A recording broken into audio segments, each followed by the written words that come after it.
Joining me now is News Corp columnist Angela Mollard and royal expert Pandora Forsyth. Lady, this photo scandal with Kensington Palace has absolutely raged all week. Angela, I appreciate there's an objection to the photo being edited, but has it been blown out of proportion? And is there really this existential trust issue, which has been breathlessly talked about all week? Look, it's a tricky question because yes and no. Look, Kate has, as we know, apologised for the fact that she edited this picture. This is something that everybody does. But the problem is that in the age of AI and disinformation and generation of pictures, the palace has always had that saying they have to be seen to be believed. Well, now they have to be credible to be believed. So to answer your question, Caroline, is this an existential crisis? I don't think it is a crisis. There's far worse crises that I've covered with the royal family over the years. But I think it's one that begs the question is the palace, Kensington Palace and Buckingham Palace, are their PR machines up to speed? They are now operating in a social media universe, but they don't seem to be up to speed with how to play in that universe. It's all very well, everybody now is a brand, everybody has their own megaphone through social media, but if you are going to do it, then you need to do it properly. And what's also really sad about this is that Kate and William have always given us pretty good access. They've taken photos themselves of their own children. I wonder how that might now affect that. Kate is clearly going to be annoyed. She's going to be very cautious about what she does going forward. So those lovely photos that we've seen for, 10, 11 years now of the children, we may not see them again. So I don't think it's a massive trust issue, but I think it will play out for some time to come. Pandora, you're there in the UK, and while we know what's been making the rounds on social media, does that translate to the sentiment on the ground amongst Britons? Yeah, I mean, the mistrust, especially online, is very evident and it's very much there. And the way that these social media platforms now work is any negative feedback gets brought onto everybody's feeds.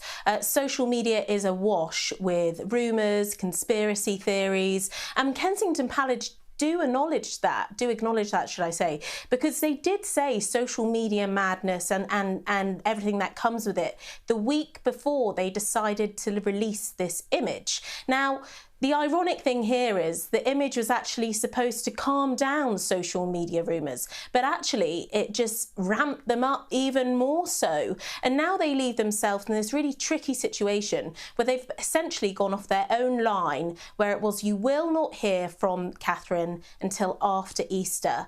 Well, that they went off it. So now it's opened the door to more speculation, more questions from the media and from journalists in the UK saying, well, you went off your own rule book. So now it's kind of opened the door for us to ask questions here in the UK. And we've spoken so much about Meghan Markle's proposed new venture, and we saw a sneak peek of the American Riviera orchard this week. Now, Angela, what is this new project and what's her differentiating factor? I don't really know what a differentiation is here. Look, American Riviera Orchard, it's really long. It apparently refers to the area where she lives in and that sort of lovely orchardy type environment. I don't have a problem with this. I actually think this is right up her street. She's done this before with the TIG. She had that lifestyle blog. She's always said, there's been a lot of rumours in the last couple of years that she wants to set herself up as a sort of Gwyneth Paltrow, Martha Stewart type figure.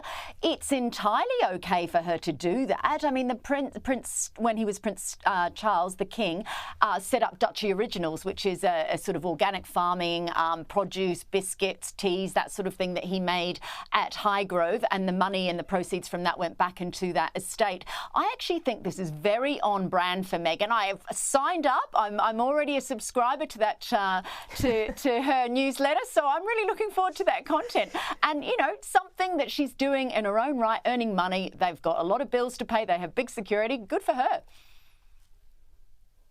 Yeah, I totally agree. And it surprises absolutely no one who watches this show that you've already signed up as a subscriber, Angela. Now, Pandora, look, there's occasionally criticism of the Sussexes using their royal connections for commercial purposes. Does this offend the rule here, or is it rather separate?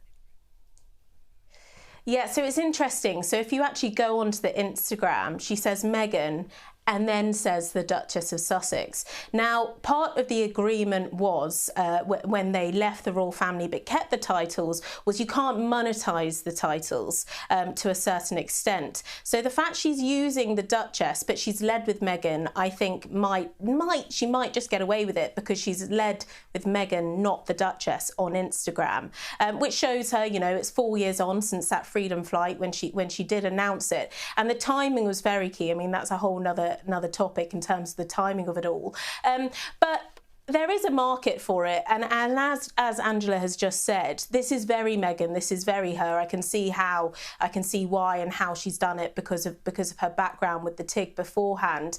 But when you monetize and buy products by using, part of the reason why you're buying it is by using the Duchess name, well, then you might lead yourself with a bit of a problem. But because she's led with Meghan and not the Duchess, I think she might just get away with it.